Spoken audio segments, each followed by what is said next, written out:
What happens in the sky affects life down here on Earth. The Celestial Compass shows you how and guides your way with astrology you can use from professional astrologer Kathy Biehl.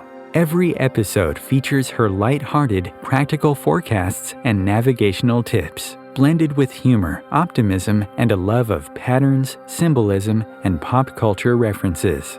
Kathy translates technicalities into concepts that apply to real life. You'll learn how the current moment ties to where we've been, from the recent past to cycles that last happened years ago, and get a look at where we're heading. And much more, from special topics to special guests. The Celestial Compass, enlightening, entertaining, and empowering. Here's your host, Kathy Biehl. Greetings, Earthlings. This is Kathy Biehl of EmpowermentUnlimited.net. How's everybody doing with Mercury finally out of its retrograde? As we get into the second half of September, you're going to find that life feels like it's moving forward a bit because for the first time in a number of months, all the inner planets are direct, which means thoughts maybe get somewhere, actions maybe get somewhere. We move forward on things that became clear to us during Venus's retrograde over the summer. This week brings the equinox, which is when the sun moves into the sign of Libra. It's the halfway point between the solstice in June and the solstice in December. It marks fall in the northern hemisphere, which we are starting to experience in a glorious way as I am recording this, and spring in the southern hemisphere.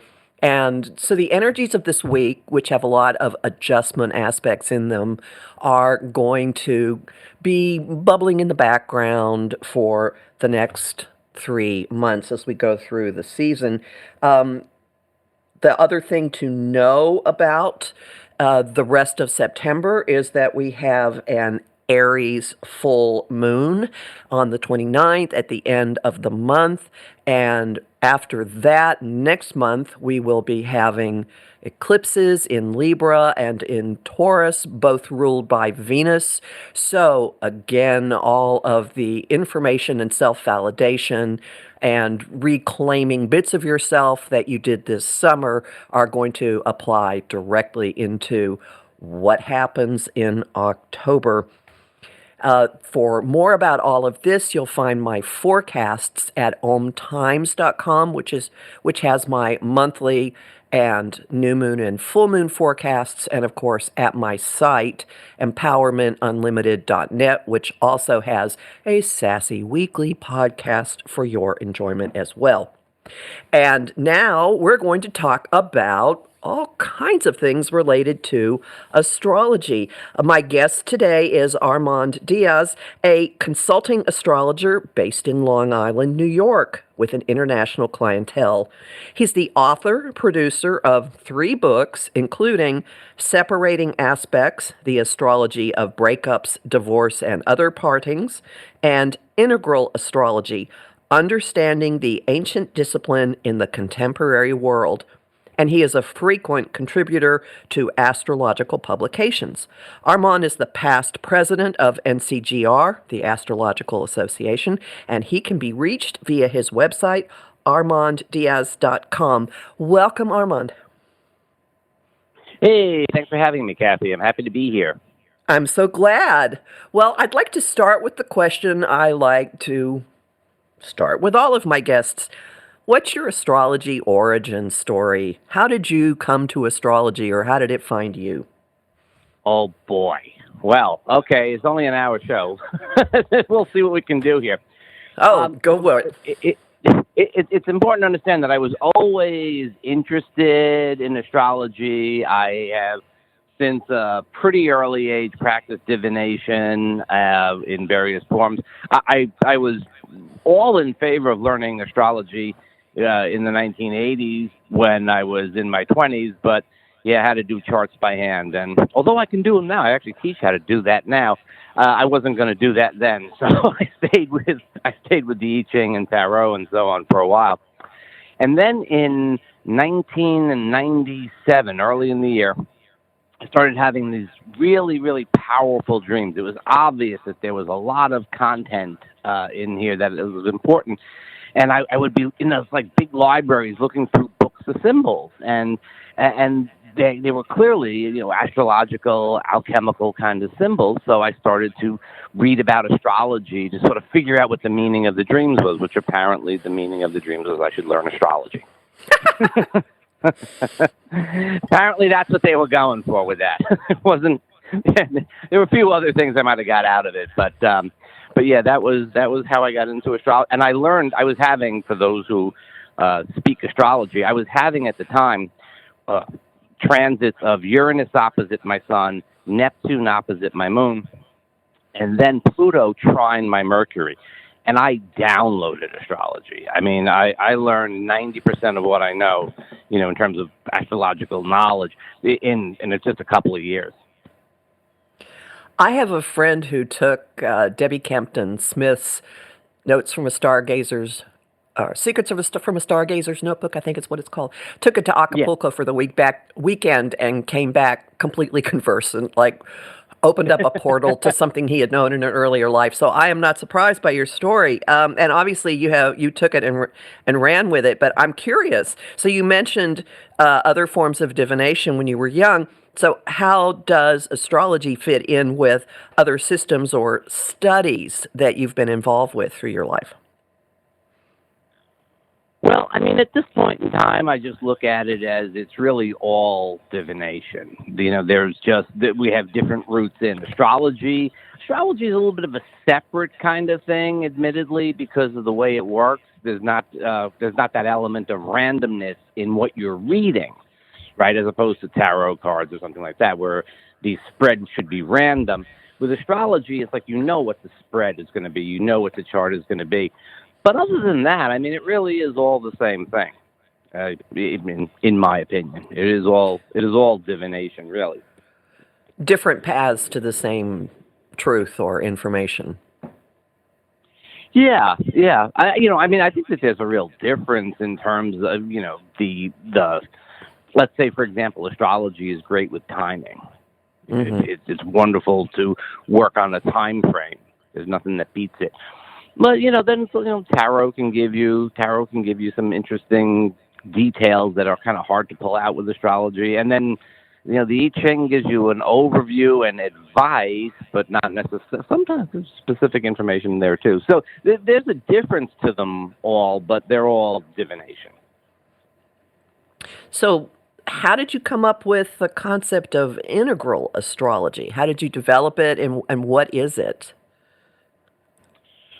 Well, let's think about it this way. There's a lot of astrologies out there, right? You could practice sort of, let's just call it modern Western astrology, but you could sort of do a subset of that and do psychological astrology or evolutionary astrology. There's Uranian astrology. There's a lot of traditional astrologers.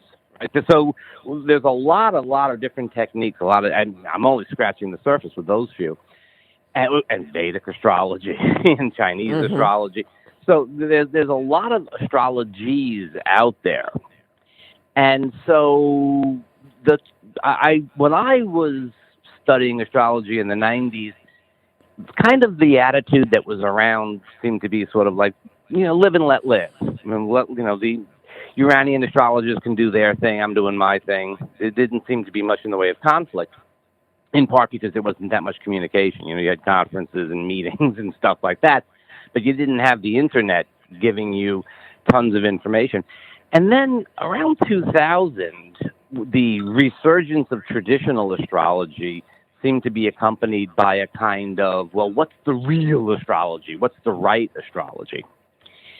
And the answer that I have is that the astrology that you use is a reflection of cultural factors, personal factors, and there isn't a right astrology. Rather, there is astrology that fit into different contexts. That makes sense. So,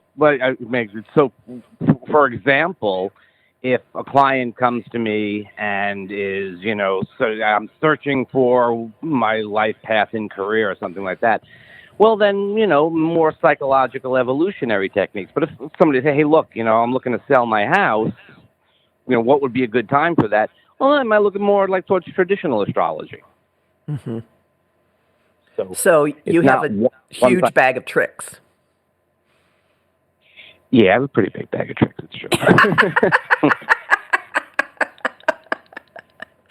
Got it. And so the book you wrote about that expounds on this? Yeah, well, it specifically puts it into context of where do the different schools of astrology fit in, and the whole integral concept, which is something that it's associated quite a bit with Ken Wilber, but there's a number of different psychologists and folks that have contributed to the ideas.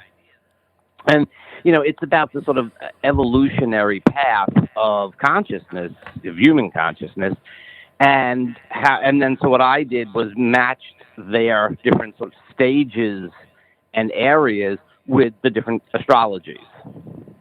So that, for example, the question of fate or something like that, how does something like that fit in? Well, it depends how much faith there is and how much free will there is not a factor of, some sort of cosmic conditions like how much oxygen and nitrogen is in the atmosphere.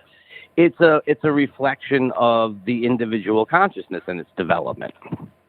So if you're sure that your life is planned out for you and there's no real options but to follow through, then it's probably true. But if you're more like some more of a modern kind of approach to things, and you think you have choices, and then that's true too. So your perspective has a big influence on how you would experience your chart and the transits. Yeah, sounds like most definitely. Yeah. Most definitely. Okay. So your belief system is a big factor in all of this. Okay. And is that something that you uncover pretty quickly when you're meeting a client for the first time? You get an idea of where that person falls in this? Well, it's clients come in with tells that let you know where they are with things. So there's 3 questions that get asked in one form or another. Right, and the question that comes from people who are taking a more fatalistic approach is, what's going to happen? Right. Mm-hmm. And for folks that are more like, let's say, on the modern kind of path of things, the folks that would be in business and so on, things like that, the question is usually, what can I do? It's not what's going to happen. You give me the weather forecast, and I'll figure out if I'm taking the umbrella or not. Right. It's that kind of thing. And then a little bit further on, there are some folks who say, what does this mean? What does all this mean? Why is this happening? What am I here to learn? What are the lessons of this?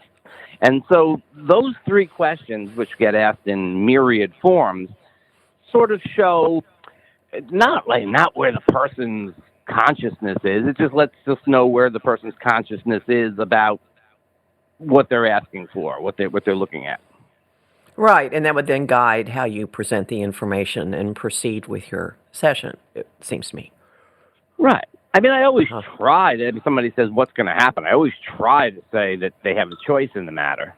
And I recall one client, she was a professional, she had a master's degree, and she just kept asking what was going to happen with her relationship. And I said, but come on, you know that you have choice and free will. You know that you have a big factor. Your own intentions are a big factor. And she says, I know all that, but I still think you can tell me what's going to happen.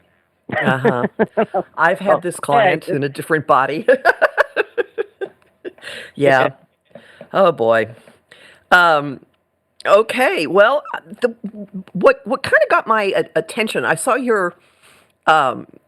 shifting gears slightly here, I saw a video you did about books, like books that might be useful for people to get an idea about what's going on in astrology, or just it just seemed like a nice little library moment. And somehow where I went from that is thinking about a topic of almost obsession with me, which is the pervasive information online that is sometimes real astrology and often the Hallmark version of it.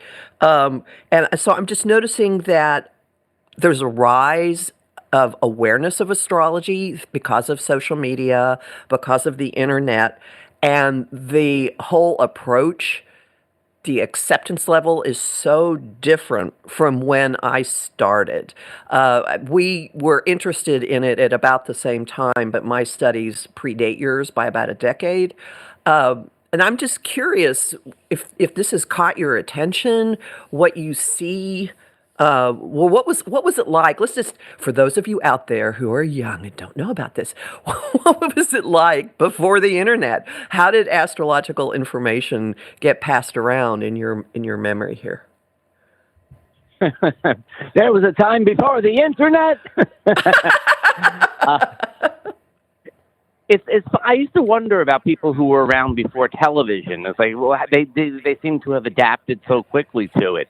And the same thing with the internet. I mean, it hasn't really been that long, and it just seems like it was always there, doesn't it? Oh yeah. So in the day, there, you'd probably find a teacher someplace if you could, depending where. I mean, because I'm not far from New York City, there was an abundance, and I quickly found teachers, but a lot of it came through books.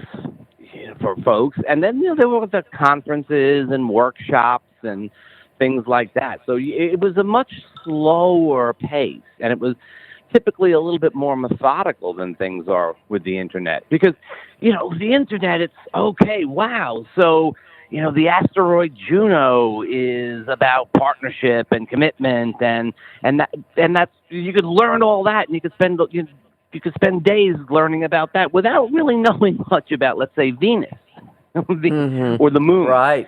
So, so it was a little bit more organized. It was a little slower. You went in a stepwise kind of fashion, as opposed to sort of going to the smorgasbord and just taking a little bit of this and a little bit of that.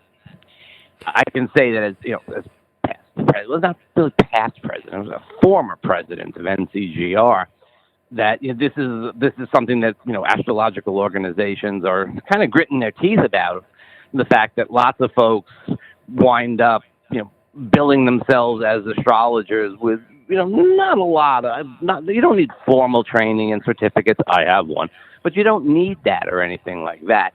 But a little bit of time and effort that goes into it is not a bad thing. So yeah.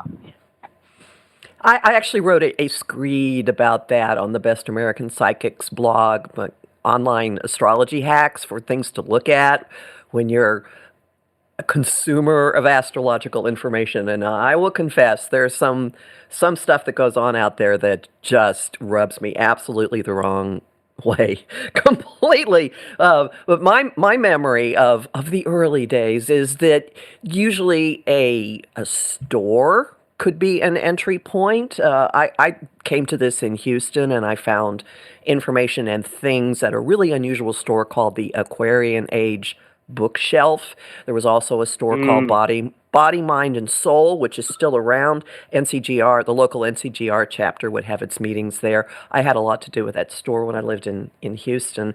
And you'd find out, like, be a flyer somewhere, and you'd find out about a course or a talk, and you would go to it. And I recall early in my studies, an entire course on Saturn. And I will never forget that, because it just locked it in really, really, really well. And what's happening now really fits the short attention span theater that life has turned into, seems to me. Well, and it is true. I mean, we could lament it with astrology, but it's really very much the case with just about everything. The idea that we're taking everything light version, and so boy, yeah, that the New Age bookstore that you would find or something like that, that was terrific, right? And there's not that many of them left, nor are there the New Age publications that you used to find in them. But yeah, that was something. And the days when it seemed like a reasonable business practice to stick your business card up on the cork board in the coffee shop. Right. Well, I just encourage people to pay attention, because there's stuff that now gets like the mind, the hive mind latches onto a concept. So like Mercury retrograde is this, the sky's falling, and everyone has this crazy stuff they're saying. And some people are saying very rational and helpful things. But that's why I call it the hallmark effect, because something grabs it and starts commercializing it, and people run with it without entirely knowing what it is, and they distill it into a sound bite or something that sounds really cool. I always encourage people to pay attention. Does this ring right? Maybe you want to learn more about this and not be so fixated on one thing. I mean, this summer especially, I don't know if you had people coming at you with everything is retrograde. Oh my God, this is horrible. Like, this is not an aberration. We have lived through this recently. Yeah. Well, Mercury retrograde is pretty prominent, and you do see the Mercury retrograde effect. Venus retrograde and Mars retrograde, the inner planets, you really do get some pretty telling signs of that. But then, people extrapolate to that, say, well, but Uranus is retrograde. Well, yeah, Uranus is retrograde most of the time. Well, not most of the time. Right. It's retrograde about 45% of the time. It's not really such a big deal. The stations are a big deal when it stops and changes direction.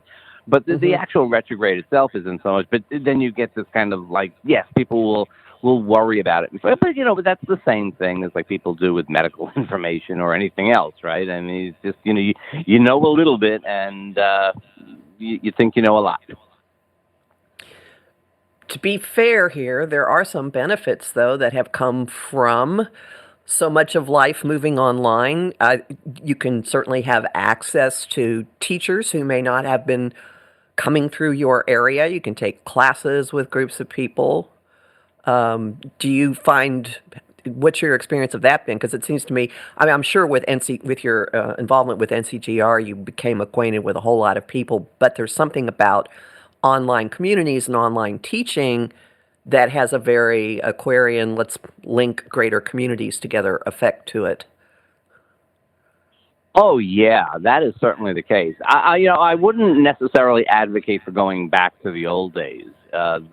We get a lot. I personally get a lot of benefit out of the internet. Most of my clients, my bio there, located on Long Island with an international clientele. But that really is the case. I don't see very many people locally at all. I have Saturn in the third house. I don't necessarily thrive in my local environment. So I think that it is a good thing. I think that it is a really good thing. I mean, my YouTube channel, my Integral Astrology Facebook page. I mean, these are great sources for me of clients, and also the ability to get information out there, to be able to share my information and my perspective on things, as also to your show, right? These are all positives that work for us and work for everyone. And yeah, I mean, there's nobody vetting it, but that's okay. You got to figure that sooner or later, probably, quite possibly, maybe, the stuff that isn't that good will not stay around that long, and the stuff that has a little bit more substance to it will endure. And this method of distribution certainly beats typing up a newsletter and leaving it places and putting it in the mail to maybe 75 people and hoping that something comes from it. You can certainly have a much greater reach. Yeah. Oh no, I'm not advocating going back at all. I'm gonna point out one thing though, because in the day when I started, and this, I started really like about 20 years ago, putting myself out there as an astrologer. You'd have the little ad that you took, the quarter page or eighth of a page in a New Age publication or something like that. and you had to pay for it and all that, and sometimes it worked and sometimes it didn't. But it was kind of easy. And now we have social media, and it's essentially free. But boy, oh boy, it takes a lot of work. You spend a lot of time, providing the content that is sort of your little. Otherwise, it's like your business card to the world. Let's say. And it does take a lot of time. So we're paying with our time and energy. And all you consumers out there who get our forecasts or see our videos or listen to this show, this is what we do for marketing, and it does take a terrific amount of time. So then when you people will come and then say, I got this piece of information and I want you to comment on it and you owe me an explanation for this, and you kind of go, do I? Maybe. Yeah. Maybe. Yeah. I'm thinking specifically the Jupiter retrograde. For whatever reason, that one this year got such hype. There's the word I've been looking for. It got such hype that there were like demanding posts. Explain this. What does this mean? What does this mean for individuals? Like, what if I don't want to talk about this? Yeah, well, no, now you're obligated. I enjoy putting out the content, and I do think it's helpful for people. That's a good thing. And I mean, I'm not. It's not solely advertising or anything like that, but there is that aspect to it. And yeah, a lot of times on my YouTube videos, I get these comments of like, well, I'm a Virgo with a Sagittarius rising, and well, I'm not really going to answer that in the comment section in any great depth. How about book a session? And with that, we're going to take our first break. Please hang in, everybody. We'll be back really soon.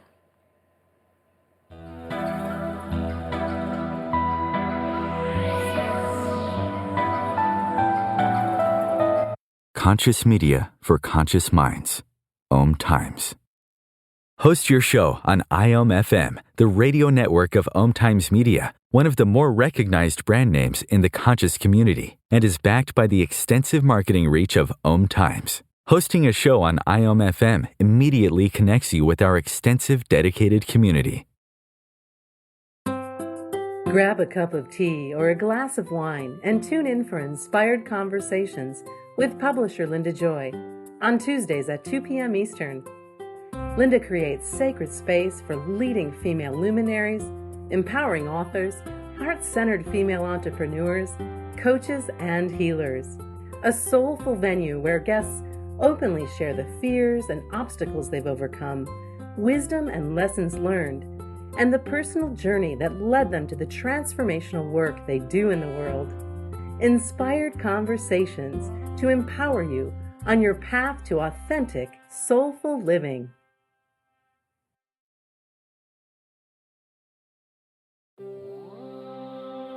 Want help with your own celestial compass?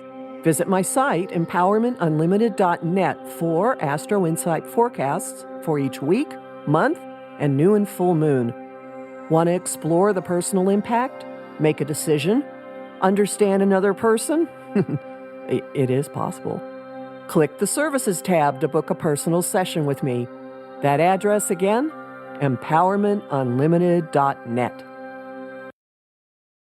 Ascending Hearts is no ordinary dating site, but a spiritual dating site with a purpose, to link you with your soulmate. We engineer the serendipity so you can trust that you will attune with someone that has the same matching vibration as you. Ascending Hearts, the conscious dating site for the spiritually aware. Try Ascending Hearts for free, ascendinghearts.com. You came across someone struggling with hunger. How would you recognize them? Would you notice an 8-year-old girl who's not excited for summer break because she may not be having lunch again until September? Or a war veteran who's having a hard time landing a job and getting back on his feet? I am the 1 in 8 Americans who struggle with hunger. I am hunger in America. Hunger can be hard to recognize. Learn why at IamHungerInAmerica.org, brought to you by Feeding America and the Ad Council. Welcome back to Celestial Compass. This is Kathy Biehl, and our guest today is Armand Diaz, and we're just kind of free-floating about astrological practice. Right before the break, we were talking about the difference between how astrology fit into the world when we were first learning and practicing it, and the current state of so much of it being online.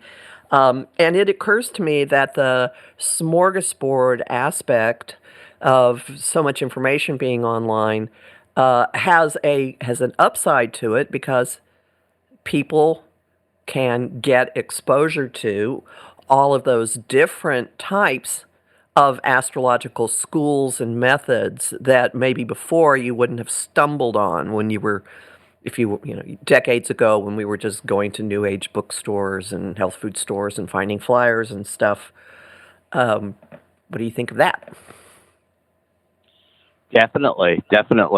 There's things that will show up sometimes that I'm not familiar with, because there are a lot of different types of astrology out there.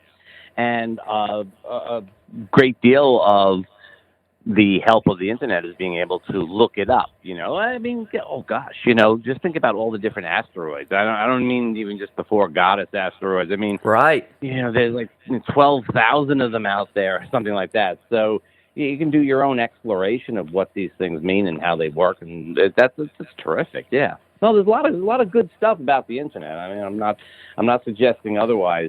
But it's just when it comes to learning astrology, a little bit more structured. But that, as I said, I had Saturn in the 3rd house, so that's what I'm always thinking about. Yeah, well, I have Saturn in the 9th house, so it's a big deal to me too. and coming out of Mercury retrograde in Virgo and a Virgo new moon, it's an excellent time to instill concepts of discernment and evaluative thinking in how you approach these things, all you listeners. All right, off my soapbox. So any other observations you care to make about what's going on in the world of astrology right now? Well, it is clearly as popular now as it has ever been. There's always waves of popularities in the 60s and 70s, really going into the 80s. I actually think it's waves, but the waves have always been building, I think. But it really is at a kind of, I'm not even going to say it's a peak, but it really is at a very high level now. There's a lot of fascinating mainstream branding. Oh, I'm sorry. Yeah, well, again, there's a lot of mainstream branding going on. There is funny you say Waze, because there is a navigational system for your car called Waze that this summer released voices in the different signs. And I can listen to each of them only once, because after a while it repeats too much. I mean, Aquarius is things like rules are a construct, but Saturn wants you to turn right here, sort of thing. Aries is let's get going kind of energy. But I've also noticed it. Seems to me there was a really unusual place it cropped up. Anyway, really mainstream business stuff, like brands deciding they want to show what the different signs would do with their products. Maybe it's just the trend of the moment. Maybe it's something that's going to be ingrained more and more. I keep thinking of the movie Network, which probably hardly anybody remembers. And as that's the I'm mad as hell and I'm not going to take it anymore reporter. But TV news gets so crazy that it starts with a carousel of insane and outrageous figures. And one of them is an astrologer. So there's kind of that vibe going on with some of this. Anyway, I don't know. It's fun, but it crops up. There's a lot of pushback, right? Really? There's a lot of pushback to astrology. See, the thing is, it's not really that well understood. Right? So, in our Western materialist, scientific kind of culture, astrology is it has to be looked at as being nonsense. So it gets, put in with all the other nonsense. And so that's a big part of the pushback. And a lot of folks, in the scientific academic community are really disturbed by the popularity of astrology. They see this as being, a really bad thing. And there's a lot of pushback. And of course, in the media, even when they try to be helpful, and sometimes they do. I've seen astrologers and talk about astrology in a positive light. Of course, everything has to be sort of put into a, like as you said, a sound bite. Everything has to be put into easily digestible form in a very short amount of time. And so even the positive stuff isn't that good. It's not really very complimentary to astrology. So, but it is. I think it's Neptune and Pisces. Neptune and Pisces is just saying, like, let's open up to this. Oh, that's interesting. I had not made that connection. Huh. Well, and that actually... time Neptune... Yeah, I'm sorry? Sorry. The last time Neptune was in Pisces was the whole spiritualist movement. You're right. That started in upstate New York. That was the last time Neptune was in Pisces, and that became a big thing. And it sort of waned, obviously, but it also... it morphed into other things, as we went forward. There was the whole Golden Dawn and those types of things, and eventually the 60s and New Age and so on. So, yeah, it's an opening, for sure. I'm going to rethink many things as a consequence of that. Fascinating. Well, that actually leads into a big topic, and that is any thoughts on the current outer planet activity and what that bodes? Seems to me right now we have all the outer planets at least in signs that are cooperative with each other, but that's about to go into a big change in 2025. Anything at all you care to elaborate on with this? Well, we do have Pluto, Neptune, and soon enough Uranus at the end of their respective signs, right? And what we're going to get is the results, let's say, of their passage through the sign. Usually when an outer planet enters the sign, we get this kind of, this is what we're talking about.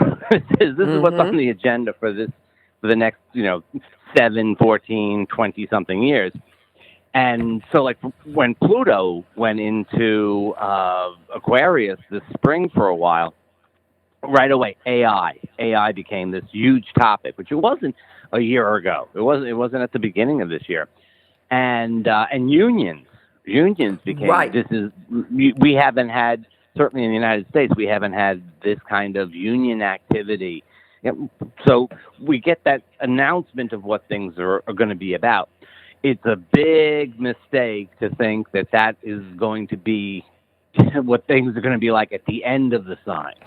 The transformational process is taking us in directions that we haven't created yet, and so we certainly don't know what they are. But when we get the planets at the end of the signs, then we start to see. So let's say Uranus at the end of Taurus has a lot to do with our basic resources. It has a lot to do with the financial situation, the financial community, like financial institutions, and things like that. Neptune at the end of Pisces is certainly opening us up more towards spiritual and metaphysical things. And we're starting to see what has happened over the course of the last 7 or 14 years. And then Neptune goes into Aries, and that is perhaps a little bit more concerning than Uranus will eventually go into Gemini, and that's very much technology-oriented. Every time Uranus is in Gemini, we get these big technological, mostly improvements, innovations for sure. Pluto in Aquarius is... we have to watch out for mass rule. This is the dark side of Aquarius. There's potentially freedom, but also the potential for the sort of tyranny of the majority. And Neptune in Aries is the one that has me, I think, most concerned, because Neptune takes us beyond the boundaries. It dissolves the boundaries. And Aries is a sign of war. Let's be honest here. It is the sign of war and conflict. And, I mean, it might be really great for sporting teams and things like that, too. But Neptune in Aries is a little bit disconcerting because Neptune shows what we are as a collective fascinated with. When Neptune was in Aquarius, we were fascinated with the internet and technology. When Neptune is in Pisces, we're fascinated with spirituality and astrology. And Neptune goes into Aries. What are we going to be fascinated with? Well, here's a question. So Neptune will be in Aries, Pluto will be in Aquarius, and soon enough, Uranus will be in Gemini. Couldn't this be information as the battleground? Could be. I like that. I like the way that sounds. Well, I like the way it sounds because it sounds better. An informational battleground is better than another battleground. Mm-hmm. But yeah, and the thing is, who is controlling it? Who is controlling it, and what are they doing in order to maintain that control? You remember, the outer planets, when they're in a sign, don't play on one team or another according to our way of looking at things. Pluto goes into Aquarius. It's not like, okay, well, now these more Aquarian ideals or organizations or whatever are going to be. Pluto will play both sides. He's just ramping up the arguments on both sides. And the same with Uranus. Uranus is always the duality, right? Uranus is always about duality. And so it's really kind of an open question. And I've learned to say that it's not any less concerning when we come up, because what would happen? What would happen if, let's say, for example, the control of information sort of dripped down to things like Om Radio, right? It's not necessarily any less benign. Who's controlling the information and how they're doing it? China already provides a wonderful example, or a horrible example, I should say, but it already provides an example of what the control of information can look like, and as the battleground. There's things to be concerned with, and I'm not a very, I don't have a very pessimistic view of things or anything like that, but I look around and I say, how are we meeting the challenges that we have already have to deal with? And how would we handle something new? Well,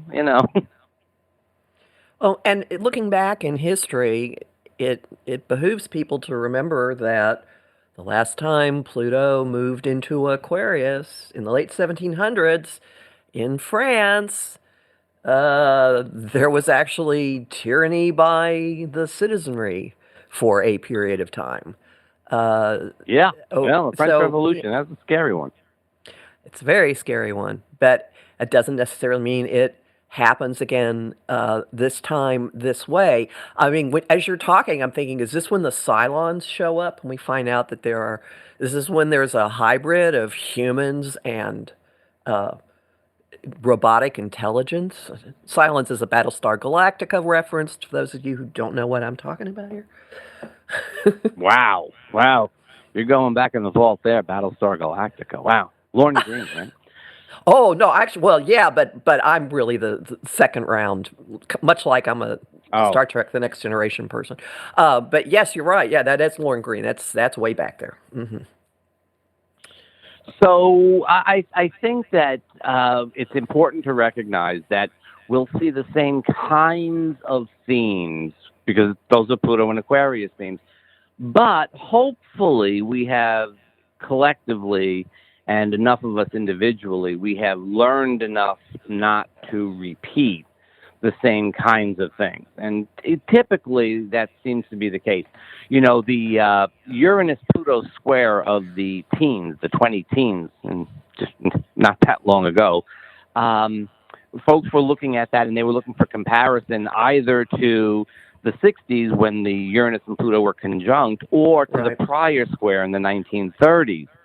And there are definitely resonances with the what happened in the 1930s. But quite different and dealt with quite differently. So you could be optimistic about all this. Yeah, you could be. And you know, the future's not written. We write it.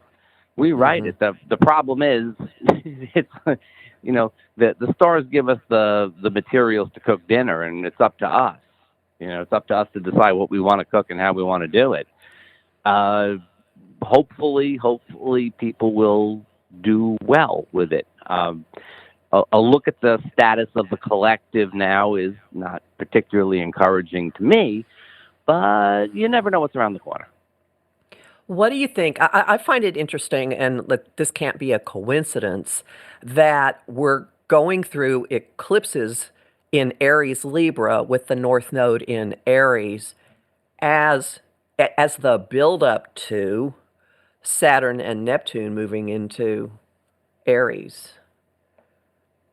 Yeah, that's true. That's true. The North Node in Aries is giving us a taste, as it were, of what we'll be dealing with as we get the planets in there. Hopefully showing us the better part of it. Hopefully showing the better part. It is the North Node, after all. So the innovation, in Aries, the ability to move forward with things, it's encouraging us to act. I have to look at the astrology and not consider the situation as we may see it. But the South Node in Libra is about it on like a collective level. It's about a little too much debate. It's a little bit too much taking every single perspective into account. And the North Node in Aries is saying, well, sometimes you have to make a decision and do something, and that's not a bad idea, as long as what you're doing isn't stupid. and there's the tricky part. It seems to me Neptune will do both. Oh, Neptune will do anything. Yeah. Oh, it seems to me that we're in like a training ground. It's like a boot camp to get our self-reliance and self-actualization muscles really going, so that we're more used to doing things from our own impulses without sitting around and playing little manipulative, let's move the chessboard around so we can kind of trick the other person into doing what we want, or to guess what they want, which is do things. Well, the need for, as a North Node in Aries and the better side of what we can get out of any of the transits of Aries, I agree entirely. It is very much about, you got to do your thing. Aries is a sign that if you know Aries, they can go their own way. They'll do their own thing. If it's not right, for them, they're not that interested. It's not you have to always participate in everything. They can be kind of hermits when they need to. And the self-control that can go with Aries as well, the ability to focus on something and go with it. Those are all really positive things. And I would, on a more like interpersonal level, indeed, the South Node in Libra, the North Node in Aries is saying, well, yeah, be nice to everybody and take into account what others have to say, but you got to do your own thing. You can't worry about what others are saying. You can't always wait for everybody else to come along with you. You kind of got to go do your stuff. Absolutely. I keep seeing a bumper sticker I've had for decades with Bart Simpson on his skateboard saying, "Out of my way." Just going ahead. Exactly. Chinese curse times, huh? We live in fascinating times. Something you said earlier reminded me of a Sidney Omar quote that I ran across early in my astrological readings, which is, "The stars impel, they do not compel," which underscores the concept. That's a good one. That's a good one. And underscores the concept of choice, because, people can hear these statements about what's coming, and a certain personality type can just decide that they're going to lie on the floor in a fetal position or develop anxiety attacks years in advance, whereas other people would go, okay, challenge accepted. And one thing I keep coming back to is the activity towards the end of Capricorn that we've been undergoing in the last few years has made it necessary to strip your life down and to simplify and streamline and rewrite your own list of priorities. And like, instead of having 12 things that are really important to you, maybe 3. And now it's okay, implement, act on. You've got this knowledge, you've got this base, and go for it. Very North Node in Aries. And I think the stripping down and paring down, which we were forced to do, was ultimately very productive. I think that was ultimately very good. We were a little scattered with our energies, and it's better to be more focused on what really matters. And yes, now it's let's act on that. So, hey, so you want to hear my quote in sort of like, answer to Sydney Omar? Please. Sydney Omar, boy. I thought Lauren Green was a distant reference, Sydney Omar. But my thing on prediction is that prediction is the art of reading signs of a future we have not yet created. Oh, that's lovely. Wow. That's lovely. Yeah, think about that all day. And that is yours. All day. Reading signs. Yeah. Yes, me. Well, good. I will quote you. This is my first public exhibition of it, though. Exposition of it. Everyone, we are honored to have heard it. Always credit. Always. Here we go. Always credit the source. Do I hear any Leo happening in this call here? Anyway, a little bit. Just a little bit. So we're kind of winding down. Are there any last thoughts, observations, concepts, non sequiturs you care to impart before we say goodbye? I just want to reinforce what you said. When I do my forecasts, I really lean heavy into the positives, and if there's some little caveats and worries, unlike my little speech today about Neptune and Aries. But other than that, I tend to be very much, I really make sure that I don't say anything negative. And ironically, I'll post these things and people will comment like, well, I'm just going to stay under the bed today, or this week I'm not going to do anything. Well, I didn't tell you to do that. I think it's really important that we, go out there, like live our lives the best we can, try to figure it out. Look, here we are, we're recording this right when? A day Mercury stations on a new moon. We should have consulted an astrologer for this. But hey, the technology worked. Yeah, right. We'll see if it airs and it was recorded and all that. But yeah, we have to do our best. It's a weather forecast. Forecast. That's absolutely the framework that I put it in myself. So I'm in agreement. Yay. This has been a delight. Would you tell people all the places they can find you online? Because there are many. There are. My website, ArmandDiaz.com, is a good starting point. On Facebook, Integral Astrology is the name of the Facebook page, and if you just search for that, you should see that. My YouTube channel is also called Integral Astrology, if you search for my name there. And I am actually morphing over to the Evolve Plus network.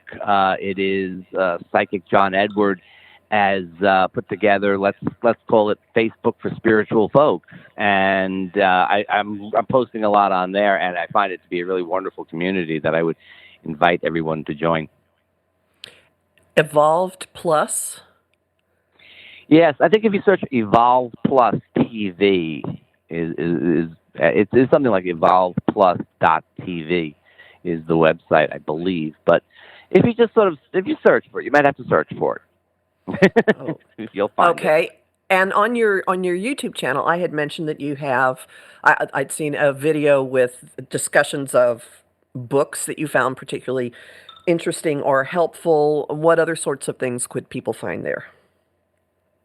Well, you'll get weekly forecasts and monthly forecasts, which I usually do live and then sort of save them. And then you'll find things like understanding eclipses and Mercury retrograde and understanding Venus retrograde, all the stuff like that. Just general. You can go. There's some evergreen things that are there. They'll always be relevant, and then there's some that are more relevant to specific time frames. For example, I did one on the nodes on the Aries Libra axis, or like when a planet, one of the outer planets ingresses, like when Pluto came into Aquarius. I do those things. Jupiter, So there's a lot of forecasty stuff, and then some simple tutorials for folks that are interested in astrology. I'm very ninth house, so I do a lot of tutorials and teaching.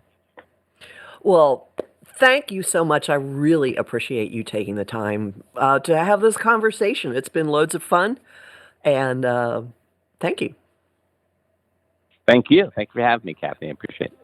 All right, and everybody remember, forecasts at OMTimes.com, and you'll find me at empowermentunlimited.net and on YouTube at the Professional Aquarian channel.